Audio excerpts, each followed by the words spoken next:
我就垫的比较高，因为要拍到西服的脸。好，你觉得难受吗？这样做还行吧。你可以往前点，我还是往侧面一点好。那你就得说话的时候就往里看看。好，好吧。好。好的，那我们现在就开始。好的，那各位观众朋友们，大家晚上好。Good evening, ladies and gentlemen. Welcome to Arts Emerson's online filming of Art Time Machine, a conversation with the filmmakers. I'm your host tonight, Alison Qu. Tonight's conversation is sponsored by Arts Emerson, CHUANG Stage, Boston Asian American Film Festival, and Taiwan Film Festival, Boston. First, I would like to let the audience know that due to unforeseen circumstances, the featured artist Maleonn can't make it to our talk tonight. We are very honored to have the documentary's director and producer, Chiang and Hao Sun join us tonight. We're also delighted to have the art director and theater manager at the puppetry show, Papa's Time Machine, Hao Sun, to join us tonight. Thank you. Thank you, Alison. Hi, guys. My name is Chiang. Welcome, all panelists. Those two of them, they're not brothers. Yeah, we are just met by coincidence. Yep, not related.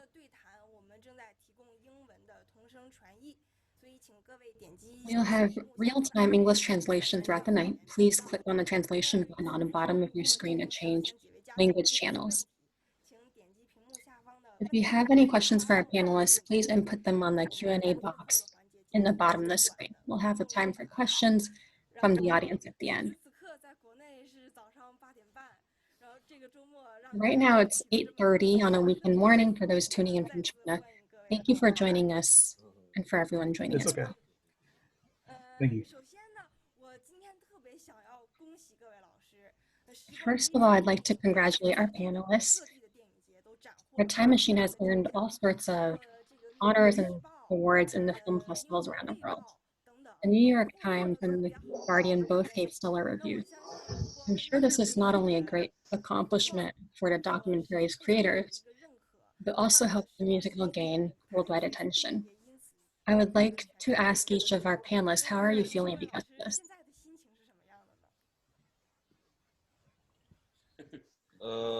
Well, Leo can speak first. Why would I go first? I'm very happy because we really, really like this story. Not just the movie that we made, not just because we participated in it, but I've always felt very moved by Maleonn's story. I really admire Papa's Time Machine, this project. So now that I can present this movie and this project to the world's audiences, that really makes me very happy. That's wonderful. How about Sun Young and Hao Sun? You want to go? Are you happy? Oh, really happy that we know director Maleonn put a lot of effort into this work, and we just hope to bring it to a broader audience. And despite the limits in life of time that we have on this world, but to make a work of art.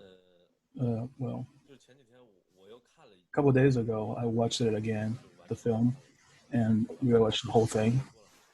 It's been a while. I remembered during the time of shooting, we went through the journey together with Maleonn, and now we look at it, it's all memory. It's like 2 years ago. I'm quite remembering that it's a lot of story for us, and this is a part of a journey in life that doesn't come back again, and this is the memory that we keep and treasure. And it really came to fruition that this is quite an honor for us.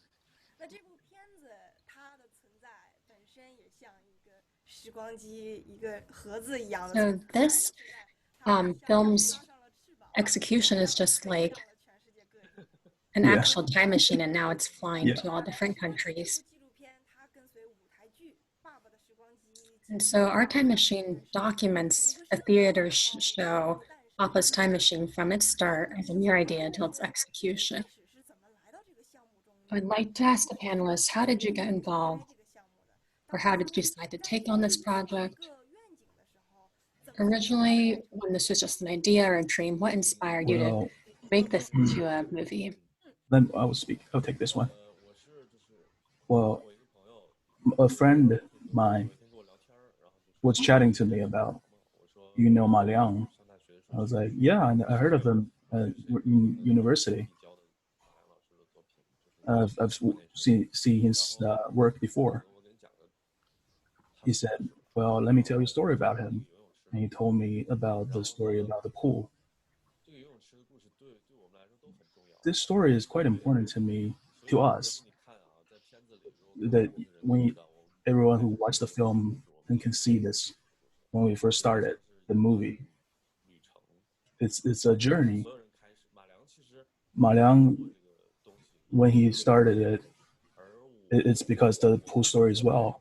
And for me, it's because we heard of the story and we're quite moved by it. It's a starting point for everyone. And the whole message for us in the film is that this is the end of the journey, that when we finish around in the pool. When I first heard the story, my first reaction is, this is amazing. This is exactly what I was looking for. So I chat with Maleonn, reach out to him and ask him, can I make a documentary of you and your father? And he's like, yes. Well, you can take your meal, you can have your own meal, but don't not. But end up eating a lot with him. And halfway through half a year, when I started shooting, I went to Taiwan by myself for the pitch for the documentary. And Leo was waiting for me then. And he saw the story, he loved it. So we clicked right there and decided to do it together. And then for 4 years we worked together. It's wonderful. I think, so I was laughing because he sort of became clinging onto it. I'm living off of them and sleeping. As documentary director, it's always like that. You always shooting.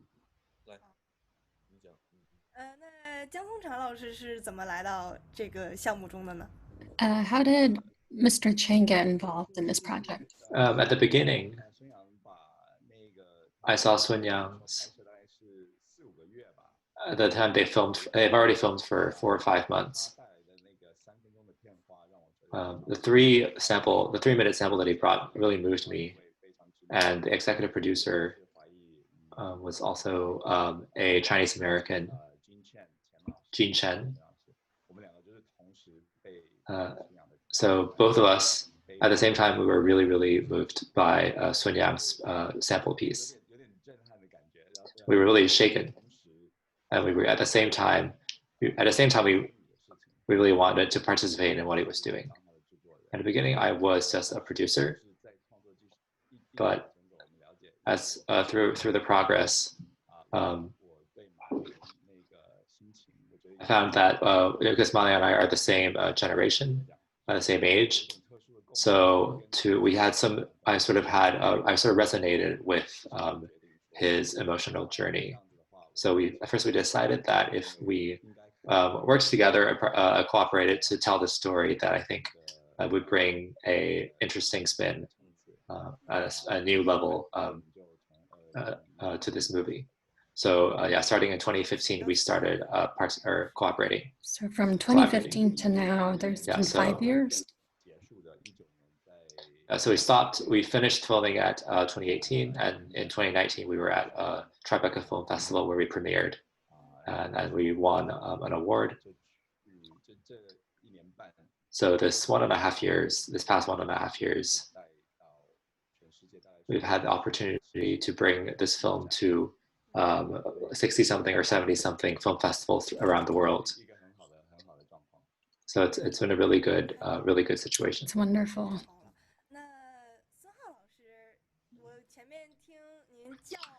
How about Sun Hao?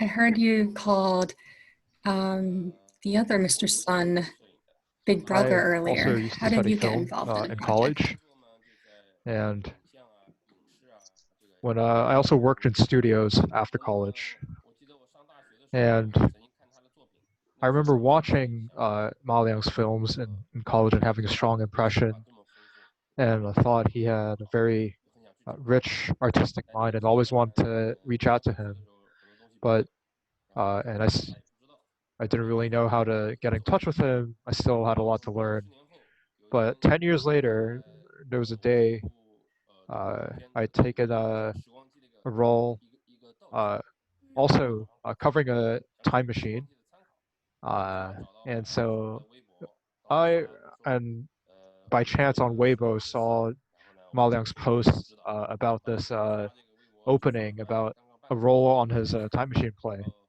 an opening, a vacancy. And so I remember walking on the streets on Shanghai and seeing that Weibo post, and then I sat down on this. I sat down right on the street and thought about whether I should respond to it, and it seemed like an opportunity that I couldn't miss. So I didn't want to miss the opportunity to work with Maleonn, and yeah, really quick. In 10 minutes after I submitted my information, I got a response, and yeah, then the contract came along, and he was really neat. it got finalized much quicker than expected. Maleonn told me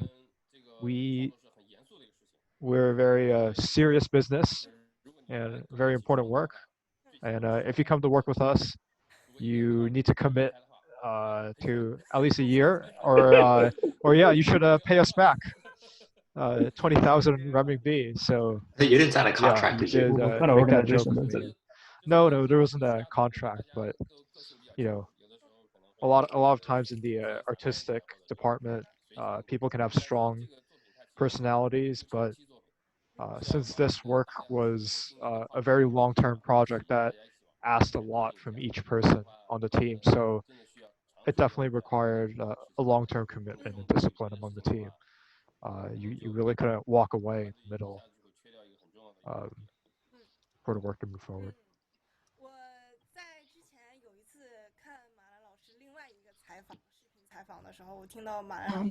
Another time I saw Mr. Ma's conversation about that he inherited from his father this very strict way of working. So yeah, your conversation reminded me of that.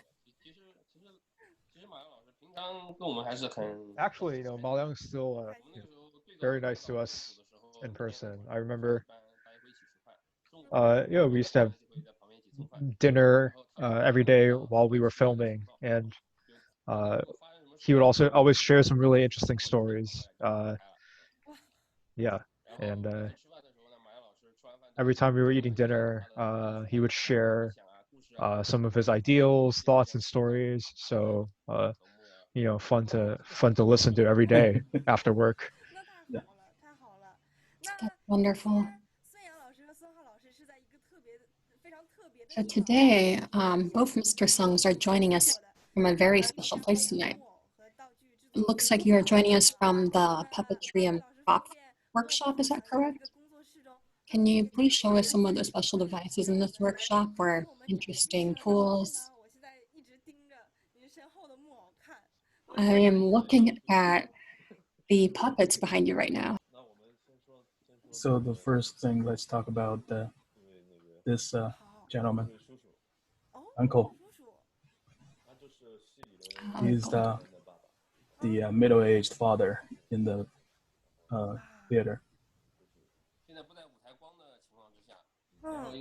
Without the lighting, you can see, you might not be able to see as well, and there's some dust. But in the play, the puppet is he hasn't been out for a while. You can see all the details and all the are very, very detailed and specific.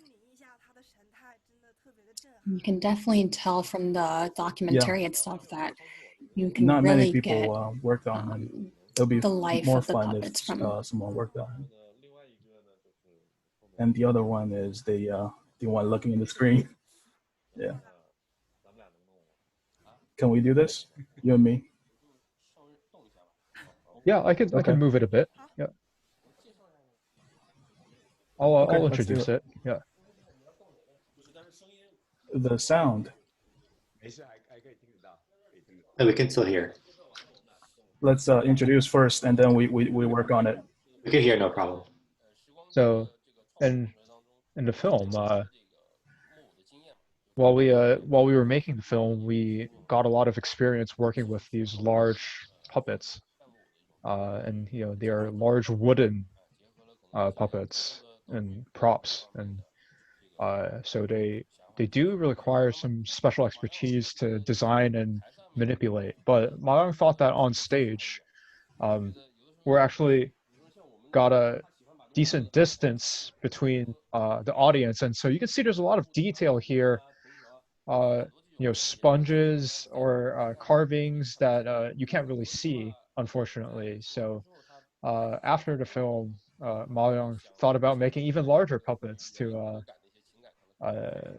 highlight Let's some tell thoughts him about the story about his name.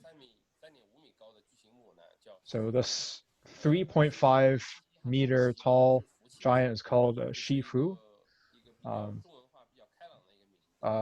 So to show that he's a bit more of an open-minded person, but it's actually takes inspiration from Sisyphus, the Greek myth, and a rather sad or negative story. But Maleonn thought that his fate is really tough. We hope to give him a Chinese name that's a bit more positive and happier to make light of his situation. So this puppet can interact with audiences at a closer distance.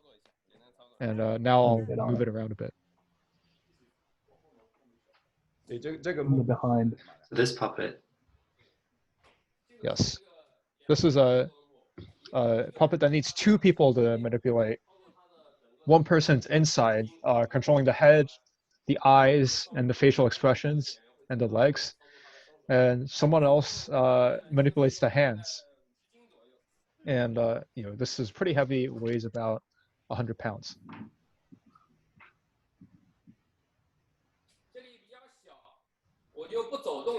We don't have too much space in here, so I won't walk around that much. Wow, his eyes. Yep. That's very amazing.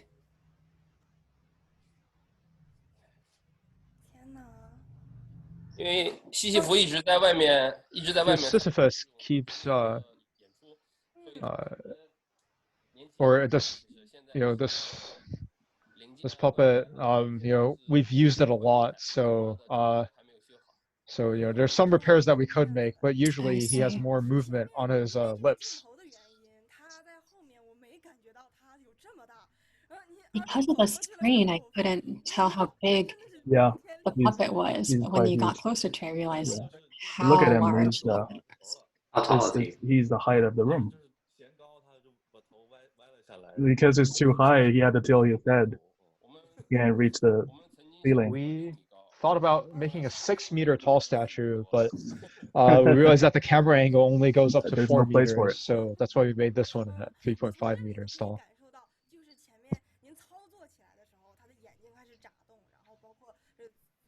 I could already tell from when you started using the puppet, like his eyes, his mouth, brings so much life to the puppet, and it's extremely the wind puppet, once you work on it, it became alive and fun. Look at this one, the middle-aged dad. When you see him in the film, it's a lot more active.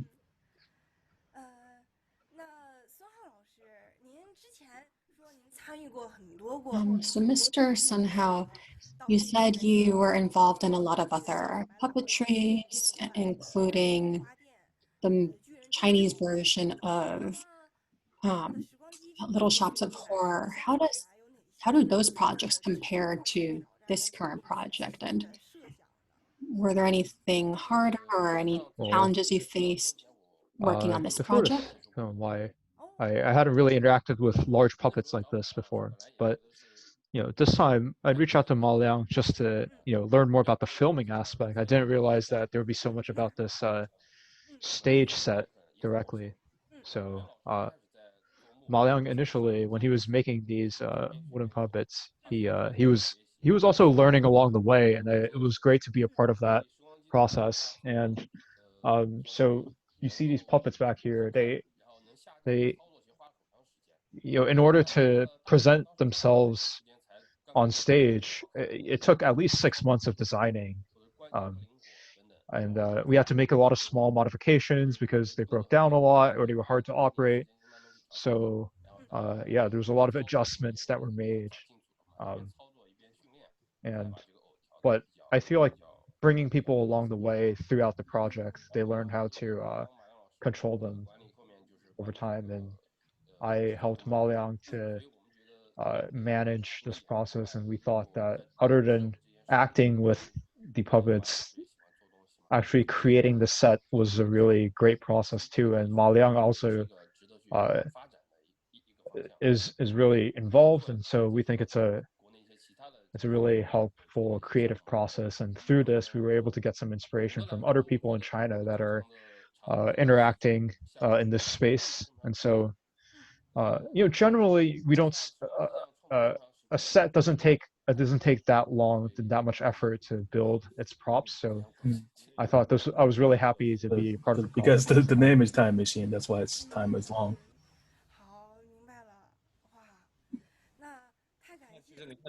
You can see the puppet, the big one here. He's 30 kilo weight. Someone has to bear the weight. So the puppet can't really be that heavy, or it's gonna be hard. You can see a lot of the parts has to be light, but it has to be sturdy, and then a lot of the other aspects. Yeah. You look at this, the big one, and the small ones. They both have 2 spare parts. They have like 3 exacted ones, and they're all really precise. It takes a lot of time. Wow.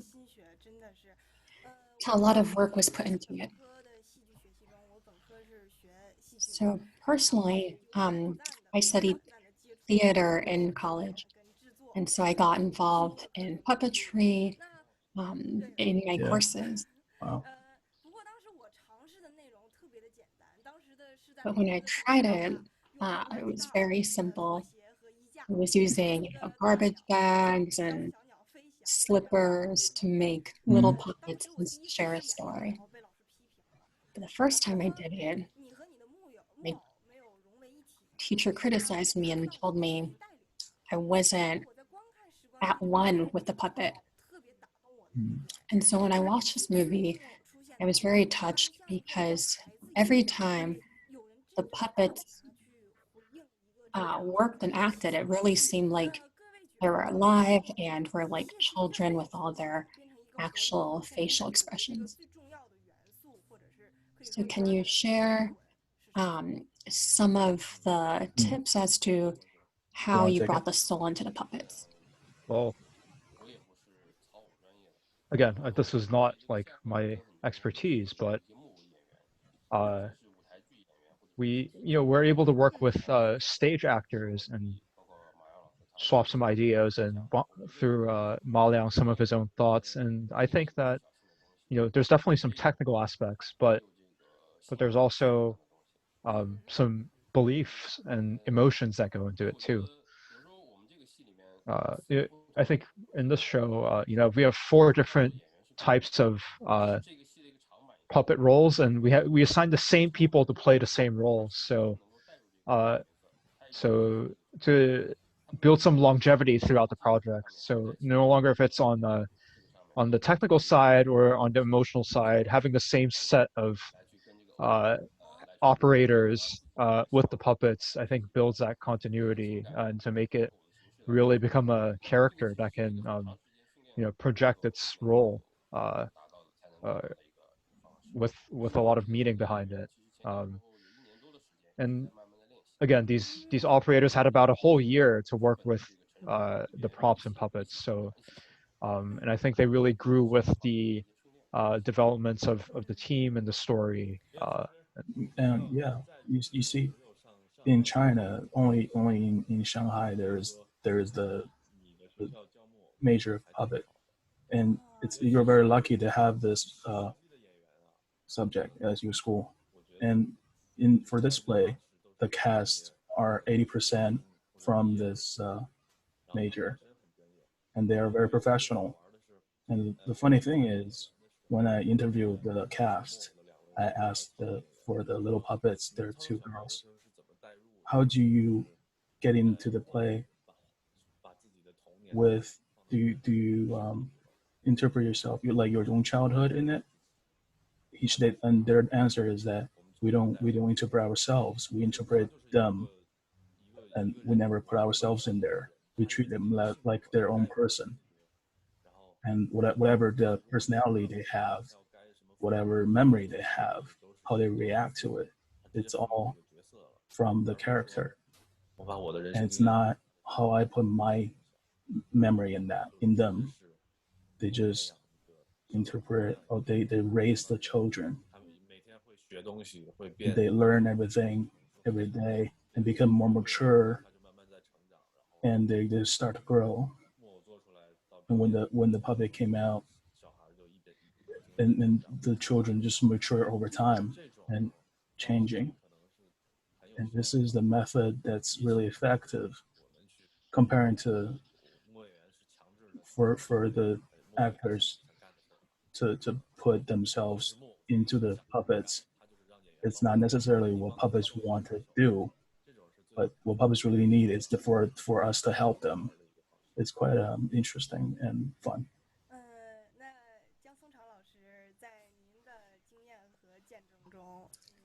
So Mr. Chiang, in your experience, is there any Are you talking about special puppets? Things that you noticed? I think something that's really interesting is we filmed many interactions between audiences and the puppets, and it's clear that there's literally 2 adults behind this puppet, so close to the audience, like within a meter, but the audience is always interacting and looking at the puppet. They'll never interact with the operators or the actors behind the puppet. It's something that's really interesting. And so in people's minds, this puppet is really a person, and they really want to interact with the puppet. Especially the little one, especially Makuji, the little child puppet. He's really cute, and people love him. The voice is coming from the actor,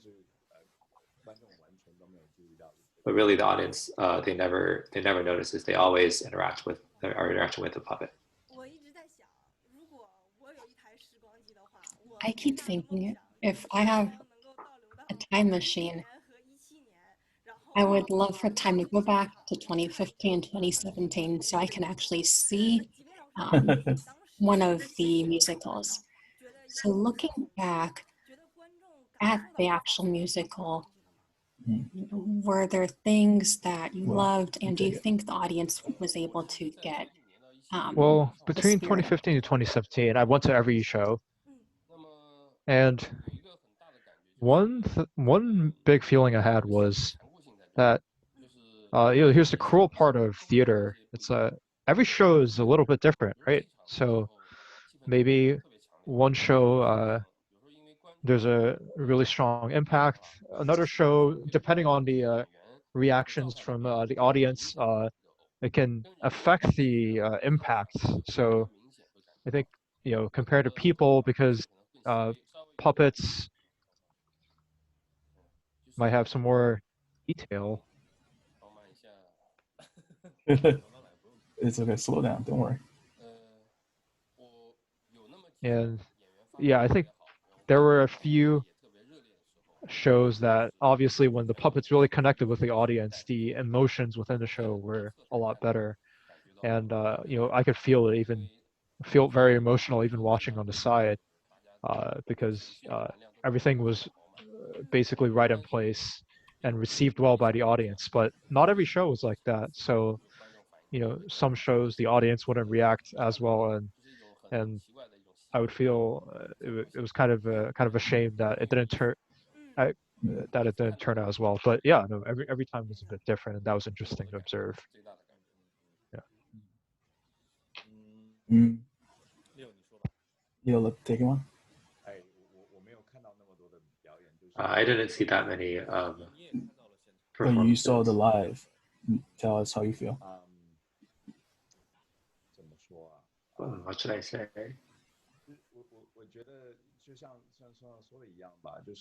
Same as what Sun Hao said, that theater is really completely different from a film, because a film takes a story, a moment in life, it really, you can say that it freezes it in time, that moment.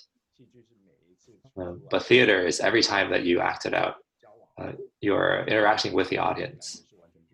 It's a totally different feeling. Every day, every night, the situation is slightly different. This is sort of a benefit and also a challenge of theater. I think our movie is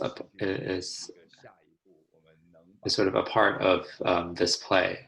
It's sort of the next step of this play, that we're able to take Maleonn's and Sun Hao's their production, their product. We can capture, we can film these puppets. In fact, some details that you won't be able to see in the theater, a different side of it, and it's something that really makes us feel very satisfied that our own work, our own projects can help deepen the impact of Maleonn's work.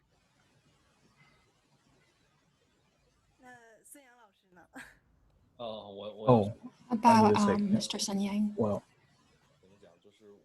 how to say it? Well, when I see the live, for a period of time, I shoot the reaction of the audience, and it's quite interesting because the play is very heavy emotion, and it would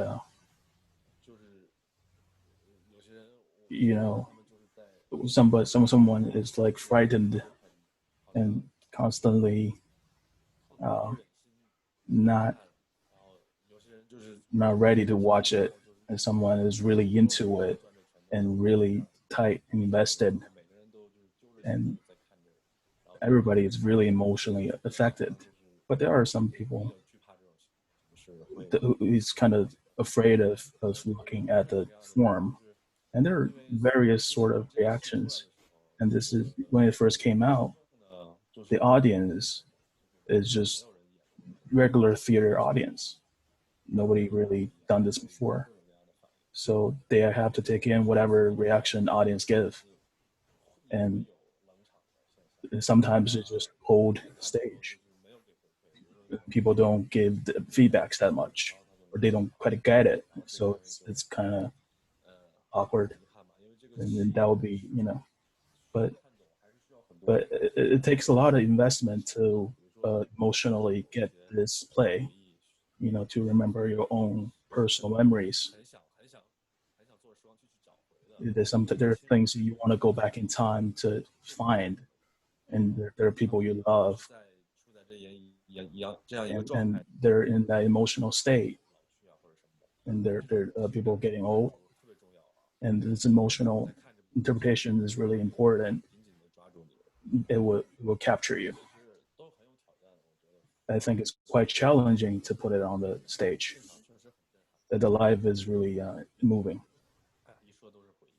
and it's full of memories when I talk about it. Definitely all memories.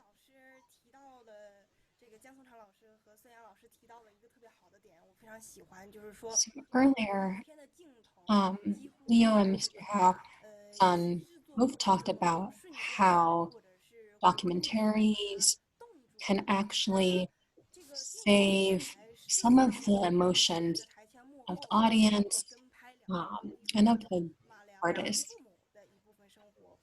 And so you were able to even film Mr. Ma's parents go in their homes. So I want to hear about the director's thoughts, like being, filming others and being filmed. What's the hardest part about getting the most realistic and authentic stories Leo, from real I'm life going to take this one first. Well, actually, I'm going to tell about something else first. When we took this play, we recorded a lot of movements, a lot of interesting people, and the thing we wanted to discover is how arts and a human's life intertwine. And last week, when we started the interview, Maleonn was there. The little puppet was there. Maleonn's kid, Deng Deng, was there. Deng Deng hasn't seen the little puppet yet. And when we first seen it, they played together. And the moment me and Leo both felt,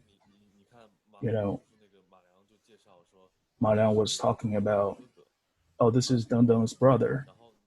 In the moment, you see how art and life is really all together.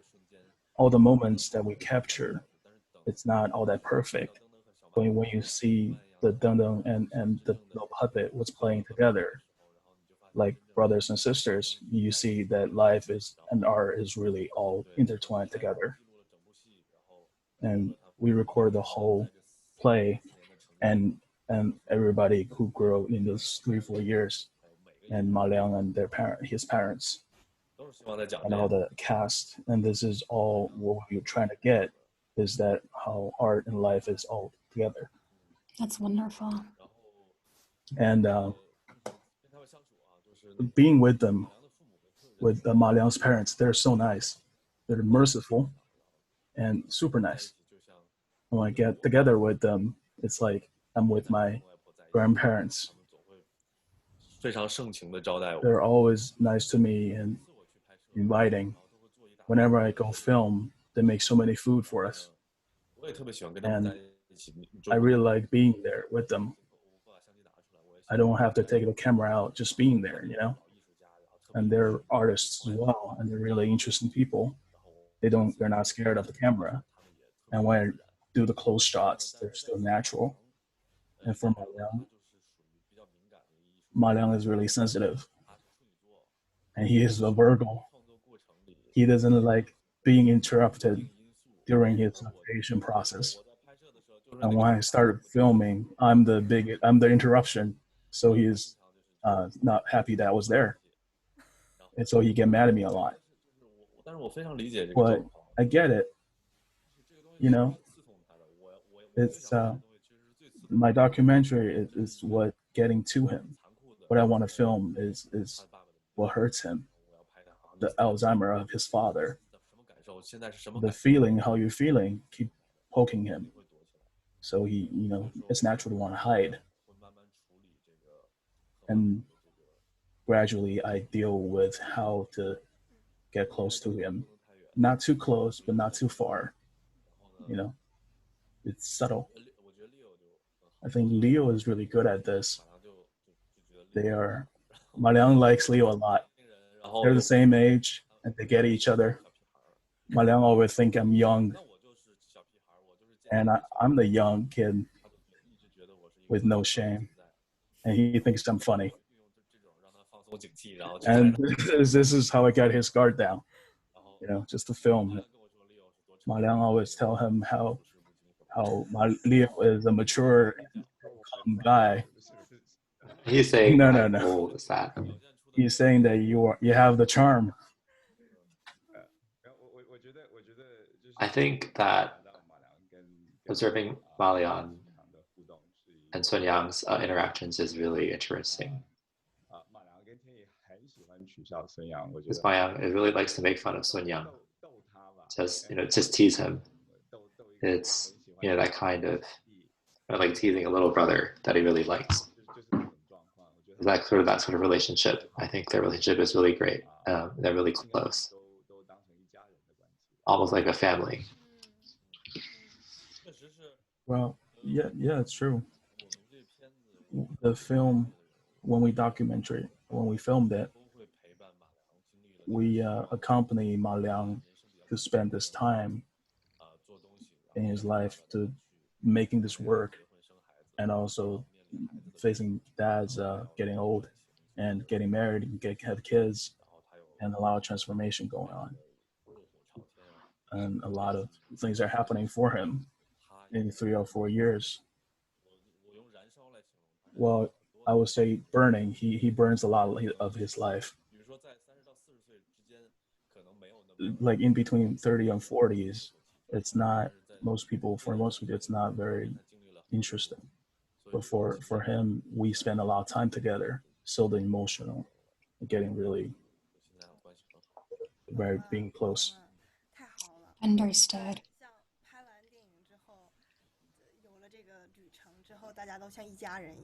So now after this whole film, it seems like everyone is like a family now.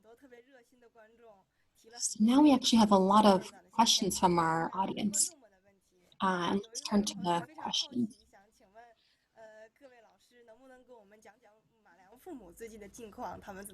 Yeah, so one of the audience asked if you can share a little bit about how Maleonn's visited him parents yesterday, and it's been 2 years since we started a film. His father has been getting bad, getting worse. Maleonn told me that his father couldn't remember that he is his son. So Maleonn, every time he needed to introduce himself, and that's necessarily not working, he always call him the big guy. Hey, big guy. It's like he's a huge guy. And it's really, the father is, how I feel, is getting worse. But you have to say, as a 90-year-old man, he's really healthy, but he's confused a lot of times. It's Alzheimer. The sad thing about it is that if not for Alzheimer, he would be really healthy. He's really in good condition. And he's a funny guy, very energetic and merciful, kind. He's really healthy, but just confused. And it's getting less and less cautious. And his mom is really good, doing really good. Very, very energetic, very, very healthy, like all the foods. During COVID, they haven't been outside. They want to go out,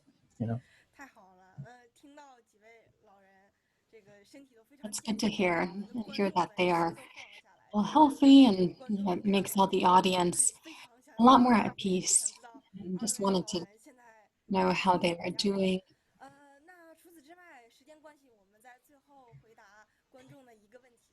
Okay, and let's take one more question from the audience.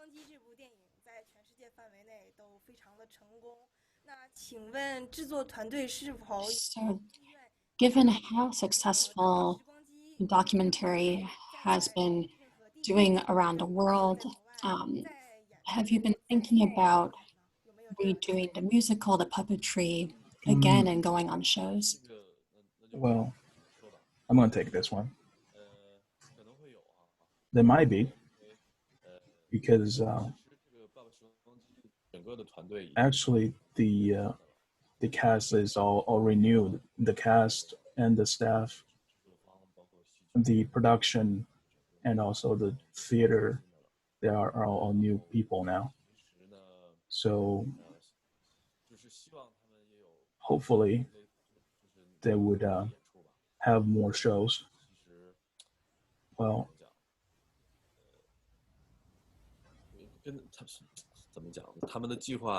their plan, I'm not quite sure. And even Sun Hao is not with them anymore. But the theater is still on, so they're still doing the plays. So it's possible that you will see more. So just follow them. If people are interested in this play, yeah, we should connect these, and we might be able to introduce. Got it. Thank you.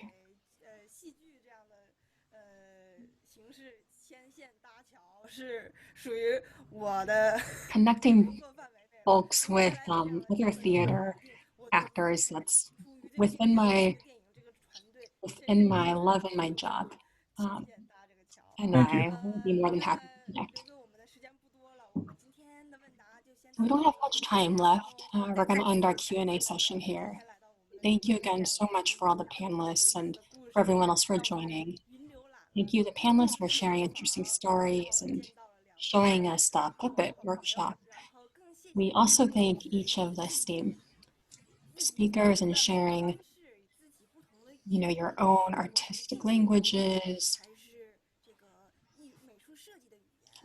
your own artistic ideas, and through that showing us a very heartwarming story of time and memory,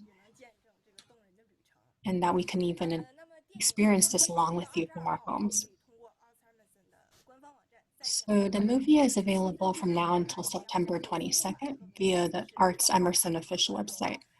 The talk will also be available with subtitles and via print. We hope each of our panelists' artistic journeys will continue to flourish, and we hope our time machine will be able to reach more people, more places, letting Papa's Time Machine, the theater show, continue to live on. And thank you everyone for joining us today, and we welcome you to follow our Time Machine's next stops, as well as Arts Emerson, CHUANG Stage, his upcoming projects. Thank you again for our speakers, Chiang, Hao Sun, and Hao Sun. And we hope to see you soon. Bye-bye. Thank you, guys. Thank you. Bye. Bye-bye. Thank you, everyone. Bye.